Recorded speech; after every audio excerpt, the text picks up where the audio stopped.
जय हिंद दोस्तों। आज मैं अपनी इस वीडियो के माध्यम से आप सभी लोगों को यह बताना चाहूँगा कि एक आईओ जो इन्वेस्टिगेशन ऑफिसर होता है उसको अपनी गवाहों से जो भी मीन्स कोई भी घटना घटित करता है और वहाँ पर जो भी आसपास के गवाह होते हैं तो उनसे किस तरीके से पूछताछ करनी चाहिए, ये सभी नियम आज मैं आपको बताने वाला हूँ। तो ये सभी मेरे जितने भी LSC वाले भाई हैं, लोअर स्कूल कोर्स में हैं, या फिर जितने भी हमारे पुलिस अधिकारी हैं, उन सभी के लिए है।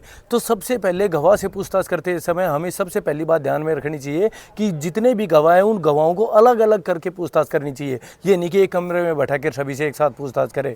दूसरा पॉइंट है कि जितने भी गवाह हैं उनसे हमेशा प्यार व सम्मान के साथ पेश आके और सहानुभूति पूर्वक हमें व्यवहार करना चाहिए, क्योंकि उनके साथ जैसा हम डील करेंगे वैसा वे हमें जवाब देंगे। ठीक है भाई। इसके बाद पॉइंट नंबर 3 आता है कि यदि कोई भी व्यक्ति जिसका मीन्स उसका व्यवहार या उसको चाल चलन को ध्यान में रखते हुए यदि वह अच्छे से पेश नहीं आ रहा तो हमें कई बार नरमी व सख्ती से भी पेश आना चाहिए। कभी नरम या कभी सख्त होकर भी हम उसके गवाह मीन्स अंकित कर सकते हैं या फिर हम उससे पूछताछ भी कर सकते हैं।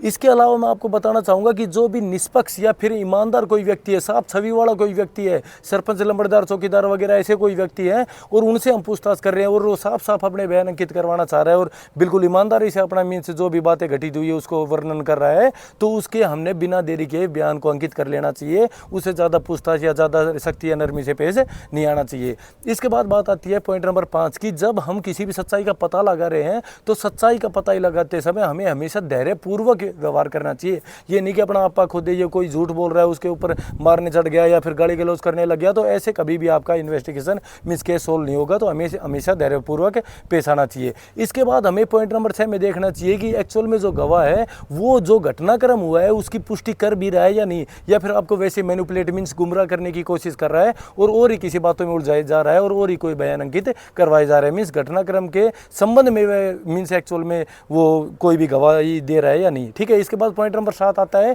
कि एक्चुअल में जो गवाही दे रहा है उसका उद्देश्य क्या है। कहीं झूठ बोल के किसी को फंसाने की कोशिश तो नहीं कर रहा है या फिर मीन्स आपको मीन्स बटरिंग करके मीन्स अपने आप को बचाने की कोशिश तो नहीं कर रहा है। मीन्स उस गवाह को गवाही देने का उसका क्या उद्देश्य है वह हमें हमेशा नोट करना चाहिए। अब पॉइंट नंबर अंतिम आता है कि पूछताछ करते समय प्रत्येक इन्वेस्टिगेशन ऑफिसर को तकनीकी साधनों का प्रयोग करना चाहिए। जैसे आप वीडियो रिकॉर्ड कर लीजिए चुपचाप, या फिर माइक्रो जो मीन्स माइक्रोफोन होते हैं उसे ऑडियो रिकॉर्ड कर लीजिए, या फिर हमारे थाने में प्रत्येक कमरे में CCTV कैमरे भी लगे हुए हैं। उस CCTV कैमरे से उसका घटनाक्रम मीन्स जो भी वह कोई घटना मीन्स कोई भी एक्टिविटी कर रहा है उसको भी हम नोट कर सकते हैं। तो इन सभी बातों का ध्यान रखें और जब भी आपके पास कोई गवाह आता है तो इन सभी बातों को ध्यान रखते हुए अपने केस को अच्छे से इन्वेस्टिगेट कीजिए। आज के लिए इतना ही। जय हिंद, जय भारत।